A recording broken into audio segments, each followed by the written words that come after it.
O senhor exerceu primeiramente seu mandato de vereador foi em Aracaju mesmo?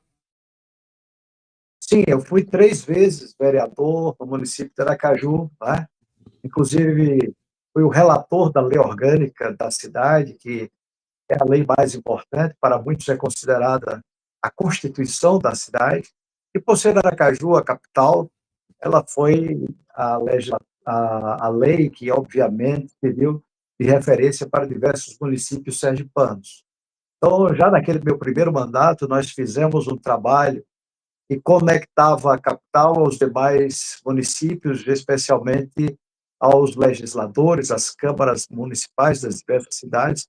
Fizemos um trabalho em conjunto. Então, foi, sem sombra de dúvidas, um aprendizado para mim, que eu era muito jovem e na primeira legislatura tive a honra de legislar já, não é, o instrumento legal que é indiscutivelmente aquele que serve para nortear ou para estabelecer diretrizes para todas as leis complementares, leis ordinárias, resoluções no âmbito do município. Então eu fui, eu diria, um felizardo, porque ingressei na vida pública exatamente no momento em que os municípios tinham a obrigação, o dever, né, e formatar as suas respectivas leis orgânicas.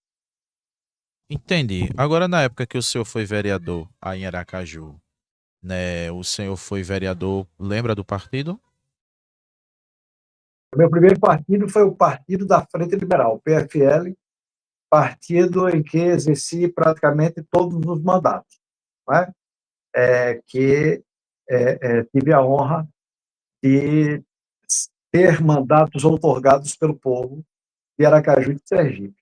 Posteriormente, o PFL ele mudou para Democratas, né? O nome da sigla era Partido da Frente Liberal, posteriormente se transformou no Democratas. Então, nele eu exerci praticamente todos os mandatos.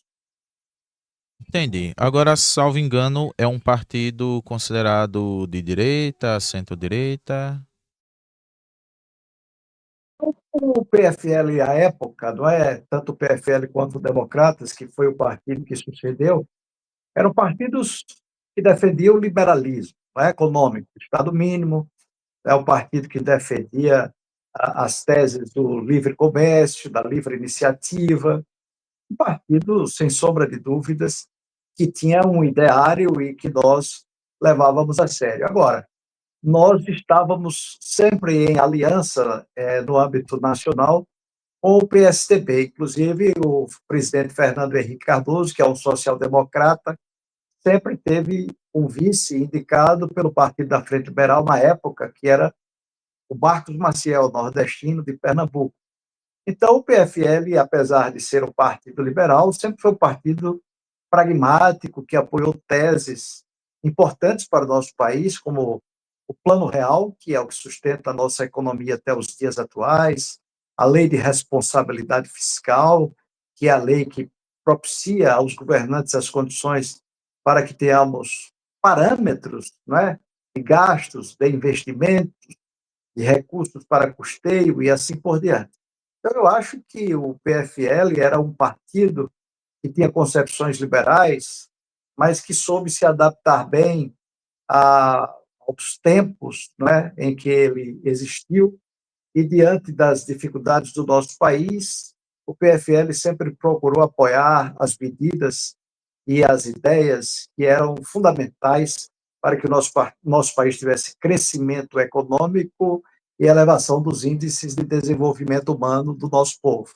Então, eu acho que foi um partido sempre pragmático que pensou na população brasileira. Entendi. Essa ideia de, por exemplo, liberalismo, né, no sentido econômico, o senhor ainda continua defendendo essa tese ainda?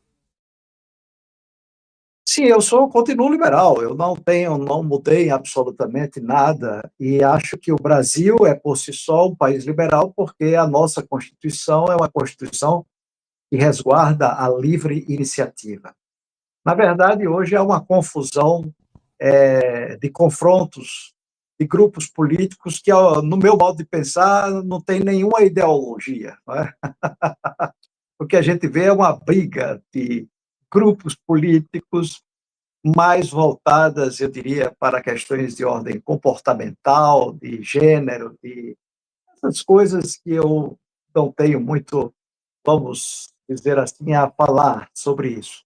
Eu prefiro tratar dos temas econômicos, dos temas de interesse da população, de como investir em setores que eu acredito que podemos, através deles, mudar a realidade das pessoas, como a educação e assim sucessivamente. Esses confrontos daqueles que se intitulam de direita e daqueles que se intitulam de esquerda sem entenderem perfeitamente o significado desses ideários que são o liberalismo, o socialismo, o comunismo, a social-democracia. Muitas pessoas falam que são de direita ou de esquerda, mas se você espremer, não sai nada, né? Essa é a realidade dos dias atuais, mas que a gente tem que compreender. Eu me identifico como um brasileiro que obedece à Constituição, e a nossa Constituição é uma Constituição liberal. Ela resguarda direitos sociais, direitos individuais, ela resguarda a livre iniciativa, portanto, nós vivemos num país liberal, por mais que muitos discursem, né, com ideários dos mais diversos, mas o nosso país é um país que defende as liberdades e o texto da Constituição diz claramente que é assim. Entendi, faz sentido, né, o raciocínio do senhor, né, até porque hoje é uma briga muito no sentido ideológico, né, eu acredito que os atuais políticos do cenário político, aí eu falo talvez mais no âmbito federal, eles abraçaram as ideologias, né, em que um defende ideologia mais para a esquerda, outro mais para a direita, e acaba, eu acredito que acaba de certa forma também atrapalhando o crescimento do país, né. Então eu acho interessante essa visão do senhor, mais no sentido de liberdade, que a própria Constituição dá, né? Liberdade de crença, etc. E também essa liberdade econômica, né? Eu penso, similar ao senhor, eu acho que quanto menos o Estado intervir, né, na vida, principalmente do empresário, acredito que o país mais cresce, né? Tem até gente que diz, né, chega até me dizer, ah, Anderson, você é um CLT que defende o empresário. Bem, eu sempre digo a ele, se meu patrão crescer, terá mais emprego, né? Se meu patrão crescer, terei o meu emprego ainda, né? Então, muita gente tem uma visão um pouco presa, né? Tipo assim, vê o empresário como um rival, né? Sendo que o empresário está proporcionando você a oportunidade de trabalhar para ter renda, né? Eu acho Na que verdade, Anderson, isso é uma confusão que as pessoas fazem, porque muitas vezes, repito, as pessoas não sabem o que significa ser liberal, não é? Ou ser socialista. O fato de nós estarmos em um país que tem empresários e trabalhadores não significa dizer que nós temos que ter confrontos entre empresários e trabalhadores. Muito pelo contrário, você veja que a China, até pouco tempo atrás, era um país que era mais atrasado do que o Brasil.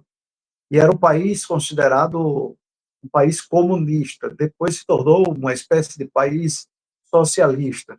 Mas todos hoje enxergam a China como um país que está disputando a hegemonia econômica com os Estados Unidos, como um país rico e um país que melhorou consideravelmente as condições de vida do seu povo, e que no passado tinha essa referência mais à esquerda, mas a China hoje é um país capitalista, é um país que tem muitos empresários, e cujos empresários são alguns um dos mais ricos do planeta Terra.